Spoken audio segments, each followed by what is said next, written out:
جس دور میں نازا تھی دنیا اب ہم کو زمانہ بھول گئے، جس دور میں نازا تھی دنیا اب ہم کو زمانہ بھول گئے، اوروں کو جگانا یاد رہا خود ہوش اڑانا بھول گئے، دیکھ لیا آئینے میں پردہ نہ دیکھا سینے میں، جی ایسے لگایا جینے کو مرنے کو مسلمان بھول گئے، آزان تو اب بھی ہوتی ہے مسجد کی فضا میں اے لوگوں، جس ضرب سے دل ہل جاتے تھے وہ ضرب لگانا بھول گئے۔ محترم حضرات، علماء اکرام اور میرے عزیز ساتھیوں، آج یوم آزادی کے موقع پر میں اپنی یاران باسکا، شہیدان عشق وفا، والدین بلال اور سلاخین آزادی کی تذکرے کی سعادت حاصل کر رہی ہوں،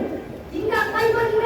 اسلام کی عظمت سے معمور تھا، جن کے چہرے پر عظمت استقلال ممکن ہے جلوہ فکر تھی، جن کا دل جذبہ جہاد سے سرشار تھا، جنہوں نے اپنی پوری زندگی اسلام کی سربلندی اور اعلیٰ کلمۃ اللہ کے لیے وقف کر دی تھی۔ حضرات، اس شبستان عالم کا پتا پتا بوٹا بوٹا اس بات پر شاہد ہے کہ یہ طبقہ اور اصحاب قلب جدر کا طبقہ ہے جنہوں نے ملک کے ہر نازک دور میں امت کی رہنمائی اور دستگیری فرمائی اور ہر دور میں باطل کا مقابلہ کیا۔ یہی وہ حضرات ہیں جنہوں نے اپنی جانیں تو دے دی لیکن باطل کے سامنے سر نہ جھکایا۔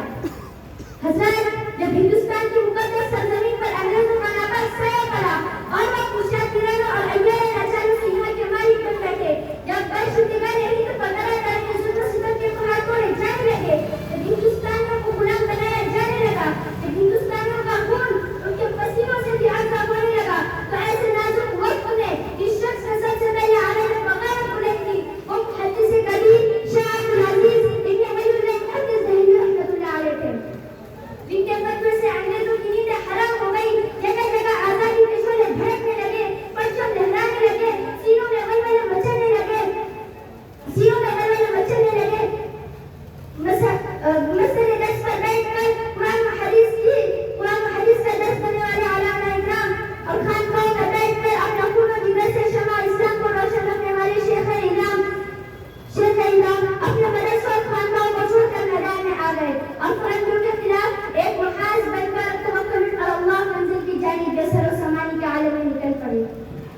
میں اکیلا ہی چلا تھا جانب منزل مگر راہرو آتے گئے اور کارواں بنتا گیا۔ حضرات، ہندوستان کی آزادی میں اگر علماء کا حصہ نہ لیتے تو یہ ہندوستان کبھی بھی آزاد نہ ہوتا۔ اگر سرکیلے آزادی نہ ہوتے تو تحریک نہ چلتی، تحریک بلخ نہ چلتی، تحریک نشر رومان نہ چلتی، تحریک خلافت نہ چلتی، ہندوستان چھوڑو تحریک نہ چلتی۔ حضرات، ہندوستان میں سب سے زیادہ بیدار مسلمان ہیں، جبکہ آزادی صرف مسلمانوں نے لڑی ہے۔ انگریز بخاری 57 سے اپنی کتاب میں لکھتا ہے 1864 سے لے کر 1867 تک انگریزوں نے علماء اکرام کو ختم کرنے کا فیصلہ کر لیا۔ یہ 3 سال ہندوستان کی تاریخ کے بڑے المناک سال ہیں۔ ان 3 سالوں میں 14,000 علماء اکرام کو تخت دار پر لٹکا دیا گیا۔ کون سا کہتا ہے دلی کی چاندنی چوک سے لے کر خیبر تک کوئی ایسا درخت نہ تھا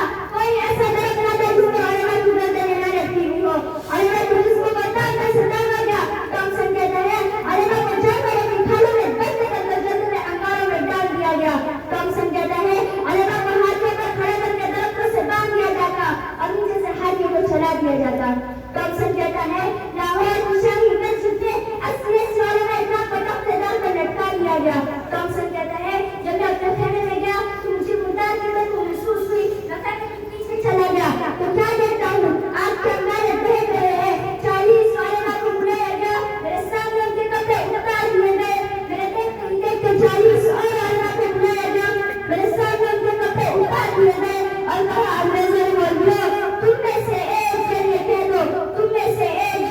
دو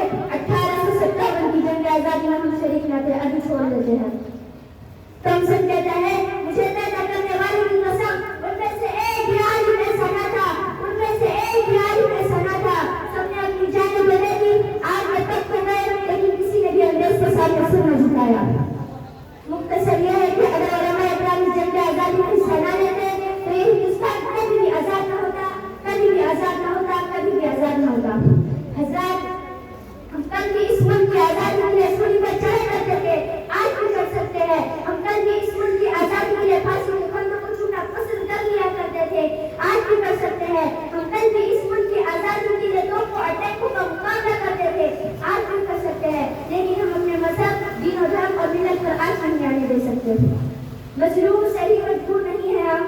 مظلوم صحیح مجبور نہیں ہے ہم، اگر شریعت پر آ جائے تو ہم عزت پر آ جائیں گے. وآخر دعوانا